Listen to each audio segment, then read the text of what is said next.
The bloodied wrappings around Zara Thorne's knuckles had soaked through again, dark stains spreading across the linen like ink blots. And still she drove her fists into the practice dummy she had stuffed with straw and grain sacks, until her shoulders screamed, and her breath came in ragged gasps that tasted of copper and exhaustion. The barn was dark except for the single lantern swinging from a rafter beam, casting wild shadows that danced and flickered across the walls with each impact. And somewhere in the valley, below the other competitors, were probably sleeping soundly in their beds, conserving their strength for tomorrow's trials. She was not sleeping. She had not slept properly in 3 weeks, not since the announcement had gone up in the town square declaring the date of this year's Harvest Games. Not since she had overheard Martha Wellies at the grain merchant's saying that Xander Sorenson would definitely attend the closing feast this year after missing the last 2. And that maybe, just maybe, he might be ready to start living again.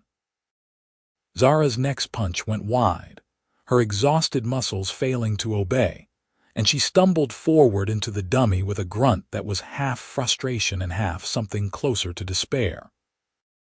Her legs gave out beneath her, and she collapsed onto the hay bales stacked against the barn wall, her chest heaving, sweat streaming down her face and soaking the collar of the rough linen shirt she wore for training. The small tusks that curved up from her lower jaw ached where she had been clenching her teeth, and her pointed ears rang with the pounding of her own heartbeat. She unwrapped the ruined bandages from her knuckles with shaking fingers, hissing through her teeth as the fabric pulled at the raw, split skin beneath. The knuckles of her right hand were worse than the left, 2 of them swollen to nearly twice their normal size, the skin an ugly purple-black that stood out starkly against the green of her forearm. She should stop.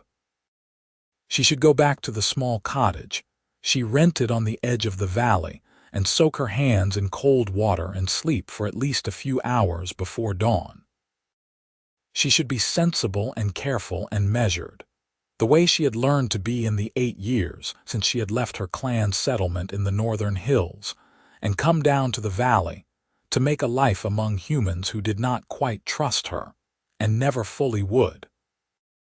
Instead, she tore a fresh strip of linen from the roll she kept in her pack and began wrapping her knuckles again, winding the fabric tight enough to compress the swelling, tight enough that her fingers tingled with restricted blood flow.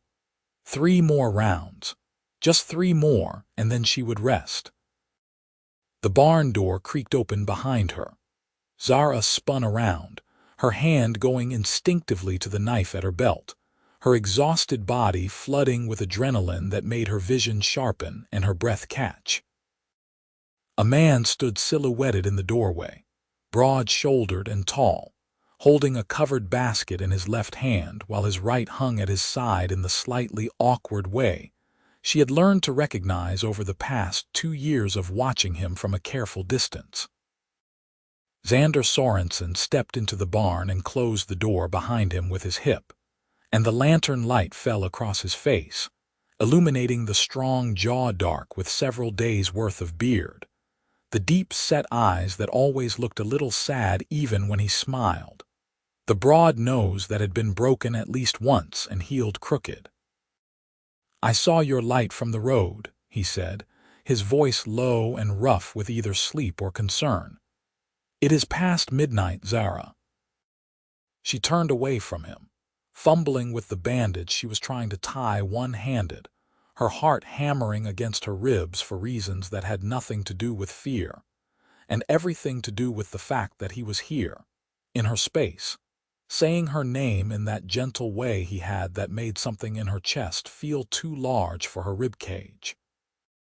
"I know what time it is. May I?" He set the basket down on a hay bale and moved closer, not quite reaching for her hand but holding his own out in a clear offer. When she did not pull away, he took her right hand carefully in his left, his calloused fingers warm against her bruised knuckles, and finished wrapping the bandage with the easy competence of someone who had tended plenty of wounds in his time.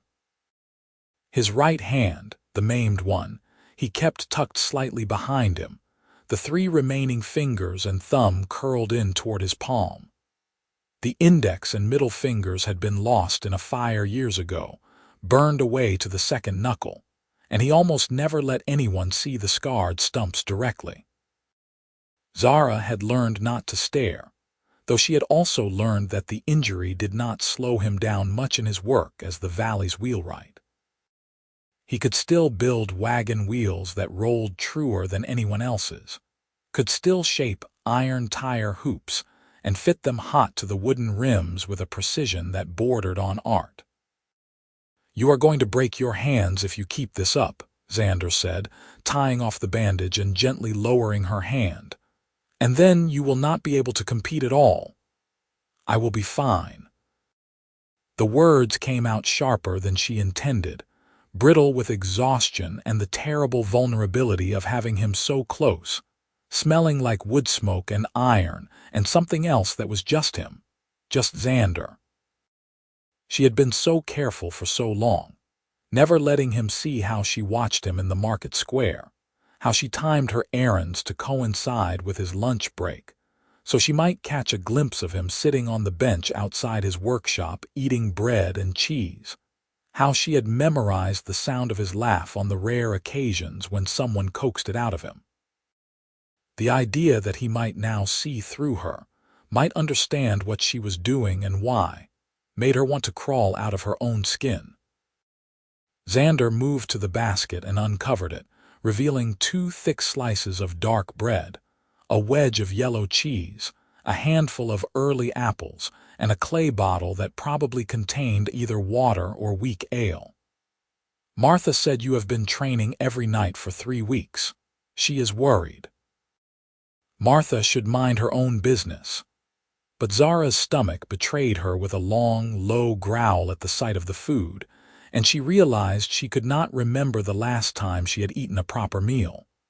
Breakfast, maybe, or had that been yesterday's breakfast? Xander's mouth quirked in something that was almost a smile, sad and fond all at once, and he broke off a piece of bread and held it out to her. "Eat, please. You cannot win if you starve yourself." She took the bread, because refusing would have required more energy than she had left, and because the concern in his voice was doing something painful to her chest that made it hard to maintain her walls.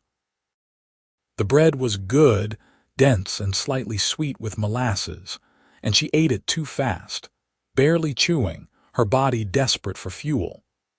Xander watched her with those sad, kind eyes and handed her the clay bottle when she finally paused for breath. It was water, cold and clean, and she drank half of it in one long pull before remembering her manners enough to offer it back to him. He shook his head and pushed the rest of the food toward her. "Why does it matter so much?" he asked quietly. "The games, I mean. The prize is just a dance partner for the feast, and maybe bragging rights for a year. It does not seem like something worth destroying yourself over." Zara's hands tightened around the apple she had just picked up, her blunt nails digging into the firm flesh until she felt it bruise beneath the skin. She could not tell him. She could not possibly tell him that she was doing this, because the thought of standing before the whole valley and choosing him, claiming him, declaring to everyone who had ever looked at her with distrust or disgust that she wanted this human man, this specific man, was the only thing that had made her feel truly alive in longer than she could remember. She could not tell him that she had been halfway in love with him since the first time he had helped her lift a sack of grain into her cart 2 summers ago without flinching away from her green skin or her tusks or the points of her ears. That the love had become complete and consuming the day she had seen him sitting alone at a funeral for one of the valley's elders, his scarred hand clenched in his lap, and his eyes full of a grief that seemed to go deeper than the occasion warranted. "I have my reasons," she said finally, which was not an answer at all. Xander was quiet for a long moment, studying her face in the flickering lantern light. Then he surprised her by sitting down on the hay bale beside her, close enough that their shoulders almost touched, his long legs stretched out in front of him. "All right, then let me help you." She turned to stare at him, the apple forgotten in her hand. "What?" "You are training yourself into the ground, and that is no way to win." His voice was calm, matter-of-fact, the same tone he used when explaining to a farmer why their wagon wheel had failed and how to prevent it from happening again. "You are strong, Zara. Everyone knows that. But the harvest games are not just about strength. There is the archery contest, the foot race, the log toss, the obstacle course through the woods. You need strategy, not just endurance. And you need someone to tell you when to stop before you hurt yourself too badly to compete." "Why would you help me?" The question came out raw, suspicious, because she had learned young that humans rarely did anything for orcs without expecting something in return, and she could not afford to owe anyone anything, least of all him. Xander looked down at his hands, the good one and the ruined one, both resting on his knees.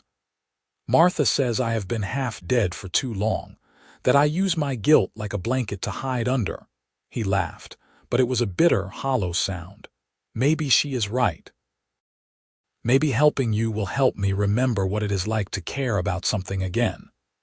There was a story there, Zara knew, a deep wound that had never properly healed, but she did not push. She understood about wounds that could not be spoken aloud. Instead, she held out the apple to him, an offering, a tentative acceptance of his offer. He took it and bit into it, the crunch loud in the quiet barn, and they sat together in a silence that was not quite comfortable but not entirely awkward either. Something fragile and new forming in the space between them. 3 weeks, Xander said finally, wiping apple juice from his beard with the back of his hand. "We have 3 weeks until the games. That is enough time if we are smart about it. But you have to promise me you will rest when I tell you to rest, eat when I tell you to eat, and actually listen to my advice instead of just battering yourself against that dummy like it insulted your ancestors." Zara felt the corner of her mouth twitch despite herself. "It did insult my ancestors, did it?" His eyes crinkled at the corners, a real smile breaking through the sadness for just a moment, and the sight of it made her breath catch. "Well then, I suppose it deserved what it got. Come on. I am taking you home before you pass out in this barn and wake up with half the valley's rats sleeping on you." She wanted to protest, to insist she could manage on her own, but her body betrayed her by swaying when she tried to stand, exhaustion crashing over her like a wave now that she had stopped moving and eaten something. Xander caught her elbow with his good hand, steadying her, and together they walked out into the cool autumn night. The stars were bright overhead, sharp and clear in the thin air, and somewhere in the distance an owl called, low and mournful. Xander kept his hand on her elbow the whole walk back to her cottage, guiding her around the ruts in the road, and when they reached her door he waited until she had fumbled her key from her pocket and gotten it into the lock before he spoke again. "Tomorrow evening," he said. "Meet me at my workshop after the supper hour. We will start with the archery." "I am terrible at archery," Zara admitted, too tired to be embarrassed. "I know." His smile was small and sad and somehow fond all at once. "That is why we are starting there. Good night, Zara." He was gone before she could answer, walking back down the road toward the center of the valley, where his workshop and the small rooms above it waited for him. And Zara stood in her doorway watching until he disappeared into the darkness, her bruised and bandaged hands tingling, something warm and terrifying unfurling in her chest. The next 3 weeks unspooled like a spool of thread, each day bringing her closer to the games and closer to Xander in ways that felt both inevitable and impossible. He was true to his word, meeting her every evening as the sun set and the valley filled with long golden light. And together, they worked on every aspect of the competition. The archery first, spending hours in the field behind his workshop while he taught her to account for wind and distance, to breathe out as she released the string, to trust her aim instead of second-guessing herself. Her accuracy improved slowly, incrementally, until she could hit the center of the target 3 times out of 5. And Xander praised her progress with a quiet satisfaction that made her train even harder. They moved on to the footrace next, running the course that would be used in the games, a 5-mile loop that climbed up the side of the valley and back down through the oak forest. Zara was fast, faster than most humans, her long legs eating up the ground with an easy loping stride. But Xander taught her to pace herself, to save her final sprint for the last half-mile when the other competitors would be flagging. They ran together in the mornings before the day's work began, when the mist still clung to the valley floor and the air tasted of dew and crushed grass. And Zara found herself looking forward to those runs almost as much as she dreaded them, because they gave her an excuse to be near him, to match her stride to his, and pretend for a little while that they were not 2 separate beings but parts of a single whole. The log toss and the obstacle course required less training, more strategy. Xander walked the course with her, pointing out where the ground was softest and would slow her down, where the log barriers could be vaulted over instead of climbed, where a fallen tree could be used as a bridge to save precious seconds. He had a knack for seeing the shape of things, for understanding how forces and weights and balances worked, and Zara absorbed his lessons like parched ground soaking up rain. At night she collapsed into her bed and slept dreamlessly, her body too exhausted for the usual nightmares, and in the mornings she woke with a sense of purpose that felt almost like joy. But the training was only part of what grew between them. There were other moments, quieter ones, that mattered just as much. The evening Xander made her sit still while he cleaned and re-bandaged her hands, his touch so gentle it made her throat tight. The afternoon she found him sitting on the bench outside his workshop staring at nothing, his scarred hand clenched so hard his knuckles were white. And she sat down beside him without speaking and simply stayed there until the tension in his shoulders eased. The morning it rained and they took shelter in the workshop, sitting on the floor with their backs against the wall while the water drummed on the roof. And Xander told her about his work, about the satisfaction of shaping wood and iron into something useful and beautiful, about how he had learned the trade from his father and his father before him. She told him, haltingly, about her own past, about growing up in the northern hills, the youngest of 4 siblings in a clan that valued strength and aggression above all else. About leaving when she realized she did not fit their mold, that she wanted something different, something quieter and more her own. About the loneliness of the first few years in the valley, when humans crossed to the other side of the street to avoid passing too close to her, when shopkeepers served her last and charged her more, and acted like they were doing her a favor by allowing her in their stores at all. It was better now, she said. People had learned she was not going to rob them or burn their houses down, that she paid her debts and kept her word and worked harder than most humans twice her size. But they still did not fully trust her, and they never would. Xander listened without interrupting, his eyes on the rain, and when she finished he was quiet for a long time before he spoke. "I know something about not fitting," he said finally, "about being broken in ways people can see and judged for it every day." She looked at his maimed hand, the scarred stumps where his fingers had been, and understood that he was not just talking about the physical injury. "What happened?" His jaw tightened, and for a moment she thought he would not answer, would retreat behind the walls he wore like armor. But then he sighed, a long, slow exhalation that seemed to deflate him, and began to speak. There was a fire 5 years ago, old Miller's barn.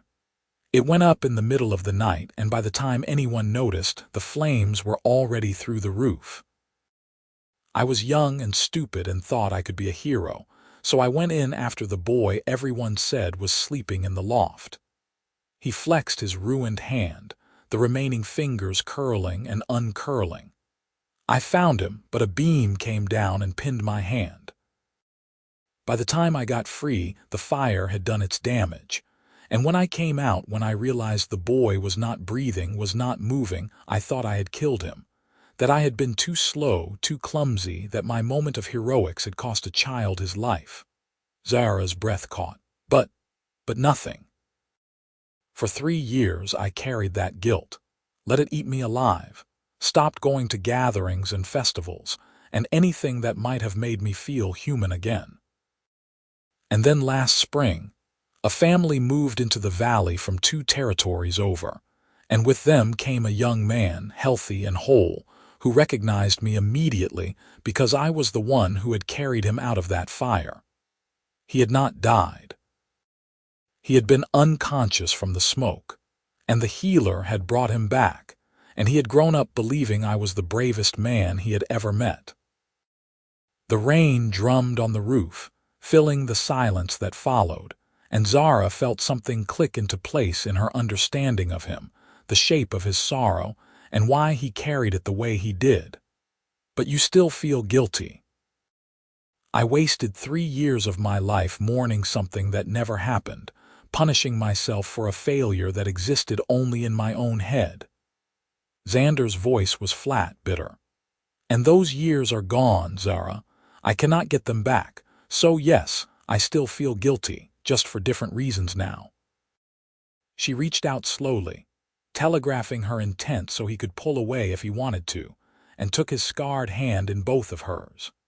His skin was warm, rough with calluses and old burns, the stumps of his missing fingers smooth under her thumbs. He stiffened at first, then relaxed, letting her hold the part of himself he usually hid from the world. "You are helping me now," she said quietly. "That is not wasted time." His eyes met hers, deep and dark and full of something she did not dare name. "Why are you doing this, Zara? Really? Why does winning matter so much to you?" She could not tell him. Not yet. Maybe not ever. So instead she squeezed his hand gently and said, "Because I want something for myself, just once, without having to apologize for it or hide it or pretend it does not matter. And if I have to win a series of ridiculous contests to get it, then that is what I will do." He studied her face for a long moment, searching for something, then nodded slowly. "All right, then we had better make sure you win." The days blurred together, training and work and stolen moments of conversation, until suddenly there were only 3 days left, then 2, then 1. The night before the games, Xander declared her ready and sent her home with strict instructions to eat a good meal, soak her hands in cold water, and sleep. Zara tried to follow his advice, but sleep eluded her, her mind racing with all the ways things could go wrong, all the competitors who were bigger or faster or more experienced than she was. She lay in her bed staring at the ceiling, listening to the crickets sing outside her window, and tried to imagine what she would say to Xander when she won, how she would cross the feast hall and say his name in front of everyone and ask him to dance with her, to be hers, at least for one night and maybe, if the gods were kind, for longer than that. She must have slept eventually, because she woke to bright sunlight streaming through her window and the sound of the valley coming alive with excitement. The harvest games were held in a wide meadow at the southern end of the valley, where the land flattened out before rising again into the foothills. By the time Zara arrived, the meadow was already crowded with people, farmers and merchants and craftsmen and their families, all dressed in their best clothes, talking and laughing and placing bets on their favorite competitors. A raised platform had been built at one end of the meadow for the judges, and colorful banners hung from poles driven into the ground, snapping in the breeze. There were 12 competitors in total, including Zara.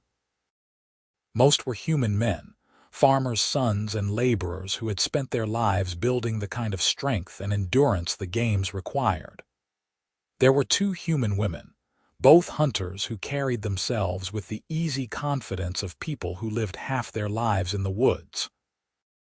And there was one other orc, a man named Gorath from a settlement in the eastern hills, who stood a full head taller than Zara and had arms like tree trunks. He sneered at her when their eyes met, and she looked away, refusing to rise to whatever provocation he was offering. The archery contest came first. Each competitor had 3 shots at a target placed 50 yards away, and points were awarded based on where the arrows landed. Zara took her place, her heart hammering, and tried to remember everything Xander had taught her. Breathe. Focus. Trust your aim. Her first arrow went wide, clipping the outer edge of the target, and a murmur went through the crowd, disappointed and unsurprised. Orcs were not known for their archery. But her second arrow landed closer to the center, and her third hit just inside the second ring, earning her a respectable score that put her in the middle of the pack. Good enough. She caught Xander's eye in the crowd, and he nodded, the barest hint of a smile on his face. The foot race was next, and this was where Zara began to pull ahead. The course was brutal. A 5-mile loop that climbed steep hillsides and plunged through dense forest, but she had run it so many times with Xander that her body knew every turn and rise and fall. She paced herself through the first 3 miles, staying with the lead pack but not pushing too hard, and then she opened up in the 4th mile, her legs pounding, her lungs burning, everything narrowing down to the rhythm of her stride and the ground flying beneath her feet. She crossed the finish line first, a full 30 seconds ahead of the next competitor, and the crowd erupted, cheering and shouting her name. She bent double, gasping for air, and when she straightened, Xander was there, handing her a water skin, his eyes bright with pride and something else she did not dare hope for. The log toss and the obstacle course blurred together, contests of raw strength and agility, and Zara threw herself into them with everything she had. She was not the strongest competitor, but she was fast and clever, using her momentum and the techniques Xander had shown her to make up for the weight she lacked. By the time the final event was over, the sun was low on the horizon, and Zara was shaking with exhaustion, her muscles screaming, her hands raw despite the bandages. The judges conferred for what felt like an eternity, tallying the points, and Zara stood with the other competitors, trying not to hope too hard, trying not to let herself imagine what it would feel like to hear her name called. "Zara Thorne," the head judge announced, his voice carrying across the meadow, and the crowd erupted again, some cheering, some grumbling, a few voices raised in disbelief or disapproval. But the judge's word was final, and Zara had won. She had won. Someone thrust a crown of woven wheat and late-season flowers into her hands, and she stood there numbly while the other competitors congratulated her or stalked away in disgust, her ears ringing, her heart pounding so hard she thought it might break her ribs. She searched the crowd for Xander and found him standing at the back, his arms crossed, his face unreadable. Their eyes met, and he nodded once, then turned and disappeared into the crowd before she could call out to him. The feast was held that evening in the valley's largest barn, which had been swept clean and decorated with garlands of autumn leaves, and more of the bright banners that had flown over the games. Long tables had been set up in rows, and the air was thick with the smell of roasted meat and fresh bread and spiced cider. Zara sat at the head table with the judges and the other competitors, picking at her food, too nervous to eat, too aware of the weight of the decision she had to make. The tradition was simple.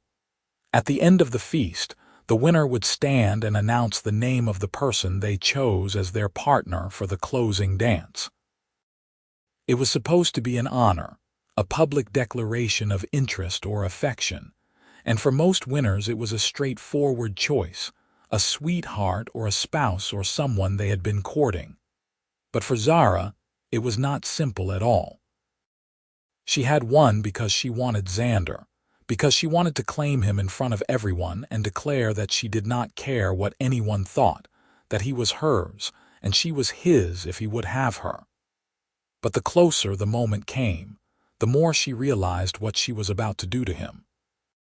Xander, who had spent the last 3 years hiding from the world, who carried his guilt like a second skin, who was only just beginning to heal. If she chose him now, here in front of the whole valley, she would be forcing him into the spotlight, making him the subject of gossip and speculation and judgment. People would talk. They would wonder what he saw in an orc woman, would question his judgment, would dredge up his past and his mistakes and use them as fodder for their gossip. She would be hurting him, even if she did it out of love. The realization was like a knife to the chest, sharp and cold and final. She could not do it. She could not choose him, not like this, not when it would cost him so much. The head judge stood and cleared his throat, calling for silence, and the barn quieted, all eyes turning to Zara. She rose slowly, her legs unsteady, and looked out at the sea of faces, human and orc alike, all waiting to see what she would do. Xander was there, seated near the back, his expression carefully neutral, and she thought she saw something in his eyes, a flicker of hope or fear or both, quickly hidden. "I have won the harvest games," Zara said, her voice steady despite the turmoil in her chest. "And by tradition, I am granted the honor of choosing a partner for the closing dance." A murmur ran through the crowd, anticipation and curiosity, and more than a little malice from those who had never wanted an orc to win in the first place. Zara ignored them, her eyes fixed on Xander. "But I find that I do not want to claim that honor," she continued, and the murmur grew louder, confusion and surprise rippling through the barn. "The tradition says the winner chooses, but a choice made under obligation is no choice at all. So instead, I ask that someone choose me." She paused, her heart in her throat, and met Xander's eyes across the crowded barn. "Xander Sorenson, if you would dance with me tonight, I would consider it the greatest honor of my life. But the choice is yours, freely given, with no obligation and no pressure. You may say no, and I will not hold it against you. But if you say yes, then you should know that I have trained like a demon for 3 weeks, have bloodied my hands and pushed my body past its limits, have done everything in my power to win these games, all for the chance to dance with you, and tell you that I have been halfway in love with you for 2 years and wholly in love with you for the past 3 weeks. The barn was utterly silent now, every person frozen, every eye turning from Zara to Xander and back again. Zara felt exposed, flayed open, every vulnerable piece of herself on display, but she did not look away, did not flinch. She had said it, she had told him, and now it was up to him. For a long, terrible moment, Xander did not move. He sat there staring at her, his face pale, his eyes wide, and Zara felt her heart begin to crack, felt the certainty settling in that she had miscalculated, that he did not feel the same way, that she had ruined everything. But then he stood slowly, his chair scraping loudly against the floor, and he walked toward her through the silent crowd, his gait steady and sure despite his limp, his scarred hand no longer hidden but held openly at his side. He stopped in front of her, close enough that she could see the flecks of gold in his dark eyes, close enough to touch. And for a moment, they simply looked at each other, the rest of the world falling away. "You trained like a demon for me," Xander said, and his voice was rough, unsteady, full of wonder and something that might have been joy. "You broke yourself for me." "I would do it again," Zara said, and she meant it with every fiber of her being.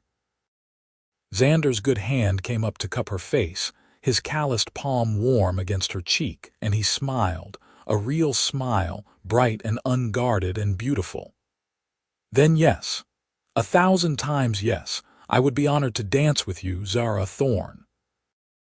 And I should tell you that I have been halfway in love with you since the day you sat beside me at that funeral without asking questions, and wholly in love with you since the night I found you in that barn, training yourself to exhaustion for reasons you would not explain. I was just too much of a coward to say anything." The barn erupted in noise, cheers and applause and more than a few gasps of shock, but Zara barely heard any of it. Xander was pulling her close, his arms going around her, and she wrapped her own arms around him and held on, her face pressed against his chest, breathing in the scent of him, wood smoke and iron and home. They stood there for a long moment, just holding each other, and then the musicians began to play, a slow, sweet melody that filled the barn with sound, and Xander pulled back just enough to offer her his hand. "May I have this dance?" Zara took his hand, the scarred one, and twined her fingers with his remaining ones, and together they walked to the center of the barn where a space had been cleared for dancing. The floor was rough wood, worn smooth by years of use, and lanterns hung from the rafters above, casting a warm, golden glow over everything. Xander's left hand settled at her waist, and she placed her right hand on his shoulder, and they began to move, slow and a little clumsy at first because neither of them were practiced dancers, but finding their rhythm, learning the shape of each other in this new way. The rest of the valley watched, some with approval, some with disapproval, but Zara found she did not care anymore. Let them talk. Let them judge. She had Xander and he had her, and everything else was just noise. "What happens now?" Xander asked quietly, his breath warm against her ear as they turned in a slow circle. "Now we figure it out as we go," Zara said, leaning her head against his shoulder. "Together." "Together," Xander agreed, and she felt him press a kiss to the top of her head, gentle and reverent and full of promise. They danced until the music stopped, and then they danced through the next song and the next, neither of them willing to let go. And gradually other couples joined them on the floor, the awkwardness fading, the evening settling into celebration. Martha Wellies passed by at one point and caught Zara's eye, giving her a wink and a knowing smile, and Zara felt her face heat but smiled back.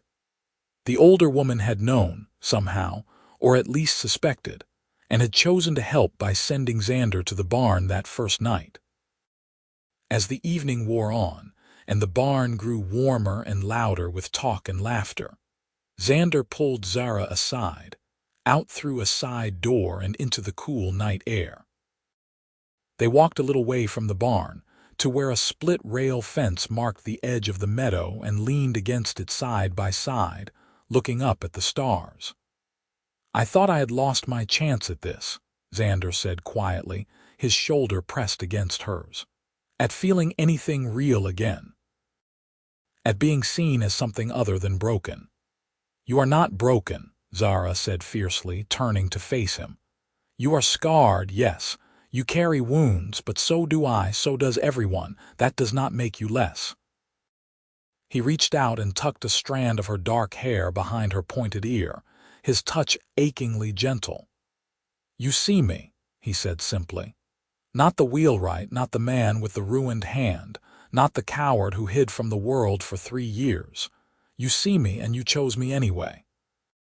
I chose you because of who you are, not in spite of it, Zara corrected.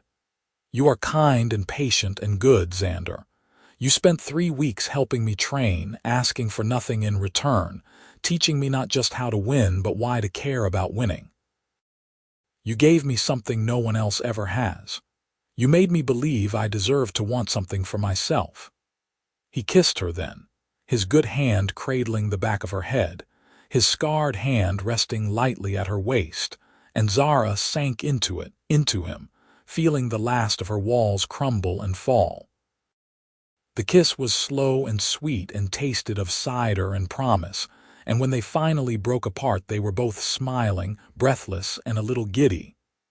"So what happens now?" Xander asked again, echoing his earlier question. "Do you want to court properly? Should I ask your family for permission? Should I build you something?" Zara laughed, the sound bright and startled and full of joy. "I left my family 8 years ago, and they would not approve even if I asked. As for courting, I think we have been doing that for the past 3 weeks without realizing it. But if you want to build me something, I will not object." "A chair," Xander decided immediately. "A good, sturdy chair for your cottage, so when I come to visit, you have somewhere comfortable to sit." "When you come to visit," Zara repeated, warmth spreading through her chest. "I like the sound of that." They stayed out there for a while longer, talking quietly about nothing and everything, making plans that were both immediate and distant. Xander would come to dinner at her cottage in 2 days. She would help him in his workshop on her next free afternoon. They would take things slowly, carefully, learning each other in the daylight as well as in these stolen nighttime moments. But they would take things together, and that was what mattered. Eventually they returned to the barn, and the celebration was still going strong, though it had mellowed into something more relaxed. People sitting around the tables talking and laughing, children chasing each other between the benches. Zara and Xander found seats at one of the tables near the back, and Martha appeared almost immediately with plates of food and mugs of cider, her eyes twinkling with satisfaction. "About time, you two," she said, setting the plates down with a decisive thunk. "I've been watching you dance around each other for months. Glad you finally figured it out." "You meddled," Xander accused, but there was no heat in it, only affection. "Of course I meddled. Someone had to." Martha patted Zara's shoulder as she passed. "You did well, girl. Both in the games and in this. Do not let anyone tell you otherwise." The evening wound down slowly, the crowd gradually thinning as families headed home, children drooping with exhaustion, the last of the food cleared away. Xander walked Zara back to her cottage, their hands linked, comfortable silence between them. At her door he kissed her again, less tentative this time, and she pulled him close, reluctant to let him go. "I will see you in 2 days," he promised, pulling back with visible effort. "With a chair." "I will hold you to that," Zara said, and watched him walk away until he disappeared into the darkness. The weeks that followed were the happiest Zara had known in years, perhaps ever. Xander came to dinner as promised, bringing not just a chair but a small table he had made. Both pieces crafted with the same care and precision he brought to his wagon wheels. They ate together and talked late into the night, and when he finally left, Zara found herself counting the hours until she would see him again. He invited her to the workshop, and she spent long afternoons watching him work, learning the rhythm of his craft, the way he could shape wood and metal into something functional and beautiful with his careful hands. Sometimes she helped, holding pieces in place while he fitted them together, fetching tools, learning the names of things. They fell into a pattern, a routine that felt like courtship and friendship and partnership all at once. Xander introduced her to his friends, the other craftsmen in the valley, and if some of them were uncomfortable with the idea of him courting an orc woman, They kept their opinions to themselves after the first time Xander made it clear he would not tolerate disrespect toward her. Zara introduced him to the few orc friends she had made over the years, those who had also left their clans to seek quieter lives among humans, and they welcomed him with a mix of curiosity and approval. The valley, slowly, began to adjust. There were still those who disapproved, who muttered behind their hands about unnatural pairings and the degradation of tradition, but they were outnumbered by those who simply shrugged and went about their business. Zara Thorne and Xander Sorenson were together, and the world had not ended, and eventually even the most stubborn gossips found new things to talk about. Winter came, slow and cold, and with it, the quieter rhythms of the season. Xander spent more time at Zara's cottage than at his own rooms above the workshop. And eventually, he simply stopped going back, moving his things over gradually, until one day Zara realized he had been living with her for a month without either of them making a formal decision about it. It felt right, though, natural in a way that needed no discussion. They fit together, complemented each other's strengths and weaknesses, and on the coldest nights they curled up together under piles of blankets and talked until they fell asleep mid-sentence. In the spring, Xander took Zara to the place where the fire had happened, the rebuilt barn that now stood where old millers had burned. He told her the whole story again, more details this time, the smell of the smoke and the terror of being trapped and the guilt that had consumed him afterward. Zara listened and held his scarred hand and did not try to make it better, because she understood that some wounds never fully healed. They just became part of the landscape of who you were. But she also told him that his guilt had made him kinder, more empathetic, better at seeing other people's pain, and that those were not bad things to come from a tragedy. "I do not regret knowing you," Xander said quietly, looking at the barn. "I do not regret any of this, even the hard parts. I just wanted you to know that." "I know," Zara said, and kissed him there in the spring sunshine, surrounded by new grass and the smell of fresh earth, and felt the last of his ghosts settle into something bearable. In the early summer, a year after the Harvest Games, Xander asked Zara to marry him. He did it without ceremony, sitting on the bench outside his workshop during his lunch break, the same bench where she used to watch him from a distance. He simply took her hand and said he wanted to spend the rest of his life with her, if she would have him, and Zara said yes before he had even finished the sentence. They were married in a quiet ceremony in the valley's small chapel, with Martha standing as witness and a handful of friends in attendance. And afterward they held a celebration at Zara's cottage that lasted well into the night. The valley had seen orc-human marriages before, though they were rare enough to still draw comment, and Zara and Xander's was no exception. But the gossip faded quickly, replaced by acceptance, and then barely remembered normalcy. They were simply Xander and Zara, the wheelwright and his wife, fixtures of the valley's daily life. Xander taught Zara more of his craft, and she proved to have a knack for the fine detail work that his maimed hand sometimes made difficult. They worked together, built together, lived together, and the seasons rolled past in their steady progression.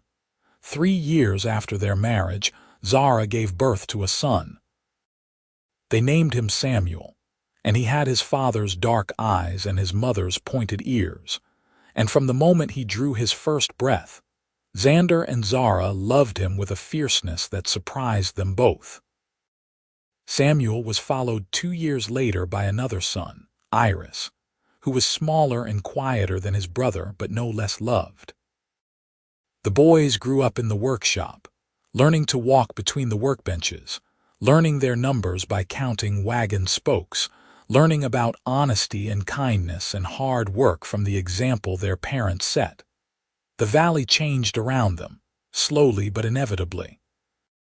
More orcs moved in, drawn by stories of the orc woman who had won the harvest games and married a human and built a good life. Prejudice did not disappear, but it softened, became less reflexive, as people learned that orcs were just people, varied and complex and impossible to reduce to simple categories.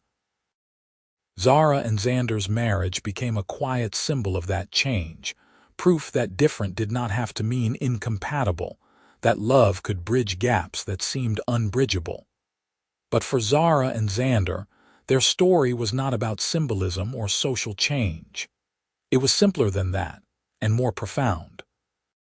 It was about two broken people finding each other, and deciding that broken did not mean unfixable, that scars could be beautiful, that love was not something you fell into, but something you built, piece by piece, day by day, with patience and care and the willingness to keep trying even when it was hard.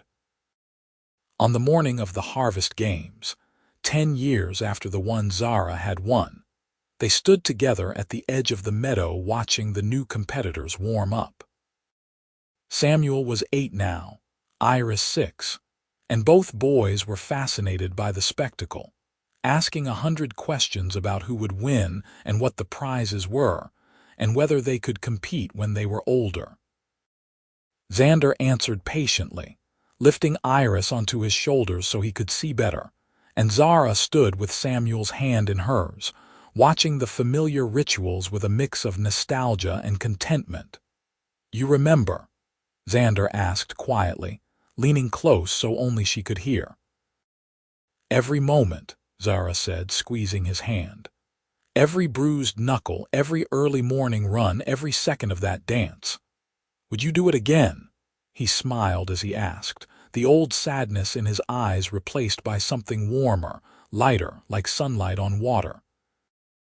Zara looked at him, at the man she had trained like a demon to win, at the life they had built together, at their sons and their home, and the quiet, steady love that had carried them through a decade of joys and sorrows.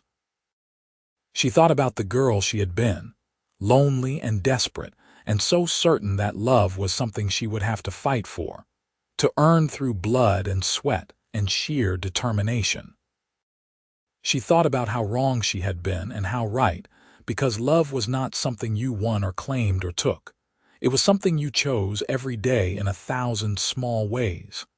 "Yes," she said simply, "I would do it all again." Xander kissed her temple, his scarred hand resting at her waist, and together they watched the games begin, their son's excited chatter washing over them, the future spreading out before them like the valley itself, wide and green and full of possibility. They had found each other in the most unlikely of ways, and they had built something good and true and lasting, and that was more than enough. That was everything. The sun climbed higher, warming the meadow, and somewhere in the crowd, someone started a song, an old harvest hymn that spoke of reaping what you sowed and the richness of a life well lived. Zara leaned into Xander's side, and he wrapped his arm around her shoulders, and they stood there together, surrounded by their community and their family, and knew themselves to be deeply, permanently home.